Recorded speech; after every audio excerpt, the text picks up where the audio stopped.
আসসালামু আলাইকুম। আমি কানিজ ফাতেমা অর্দা। টাইপ 1 হচ্ছে বিশেষণের টাইপ 1, যেখানে আমরা বিশেষণের নিয়ে আলোচনা করব। এছাড়া বিশেষণের একটা প্রকারভেদ আছে। প্রথম প্রকারভেদটা রূপ, বর্ণবাচক ও নাম বিশেষণ নিয়ে আলোচনা করব।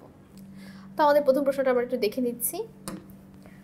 কোনটি নাম বিশেষণ? দেখো, নাম বিশেষণ বলো, রূপ বিশেষণ বলো বা বর্ণ বিশেষণ বলো, যেটাই বলো না কেন, যখনই কোনো কিছুর রংকে বোঝানো হবে, কালারকে বোঝানো হবে, সেটাই হবে আমাদের নাম বিশেষণ। অপশনে দেখো নীল আকাশ, নীল একটা কি রং, তাহলে এটাই হবে আমাদের উত্তর।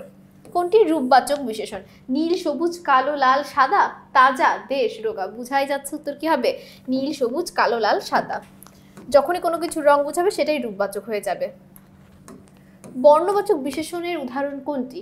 লাল হচ্ছে একটা বর্ণবাচক বিশেষণের উদাহরণ। পিল সূচে বাতি জলে মিটির মিটির, এখানে দ্বিরুক্তির কোন পদ হিসেবে ব্যবহার করা হয়েছে? এখানে এটা বিশেষণ হিসেবে ব্যবহার করা হয়েছে। আচ্ছা, এরপর দেখো, সামান্য একটু দুধ দাও বাক্যে সামান্য কোন পদ? সামান্য হচ্ছে একটা বিশেষণ পদ। বিশেষণ কার দোষ, গুণ, অবস্থা, সংখ্যা, পরিমাণ নিয়ে আলোচনা করে? নাউন অ্যান্ড প্রোনাউন, অর্থাৎ বিশেষ্য ও সর্বনামের। তাহলে বিশেষ্য সর্বনাম হচ্ছে আমাদের সঠিক উত্তর। তোমার পাঠ্য বই অনুযায়ী বিশেষণ কত নামে উপস্থাপন করা হয়েছে? 5, 6, 9, 11। আমরা জানি আমার পাঠ্য বই অনুযায়ী, অর্থাৎ তোমাদের যে বাংলা সেকেন্ড বইটা আছে সেখানে দেওয়া আছে 11 প্রকার। রূপবাচক বিশেষণটি চিহ্নিত করো। ঠান্ডা হাওয়া, কালো মেঘ, মেটে কলসি, মেঠো পদ। উত্তর হবে কালো মেঘ। নিশীথ রাতে বাজছে বাঁশি, নিশীথ কোন পদ? এটা একটা বিশেষণ পদ। বিশেষণকে যে বিশেষ্য আর সর্বনামকে বিশেষায়িত করবে। সুস্থ সবল দেহকে কে না ভালোবাসে? এখানে সুস্থ সবল কোন ধরনের বিশেষণ? ভাব বিশেষণ, নাম বিশেষণ, ক্রিয়া বিশেষণ, অব্যয় বিশেষণ। উত্তর হবে কি? নাম বিশেষণ।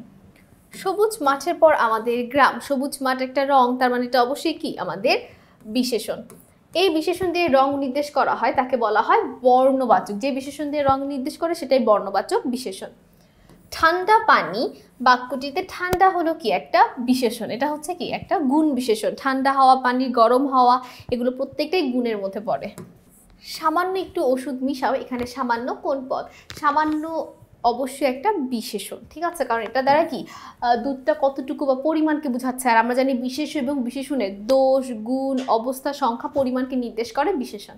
তো আশা করি এই পর্বটি করার পর বা এই টাইপটা করার পর তোমাদের বিশেষণের বেসিক নেওয়ার কারো কোনো সমস্যা থাকবে না। পরবর্তী টাইপে আমন্ত্রণ রইল। আসসালামু আলাইকুম, আল্লাহ হাফেজ।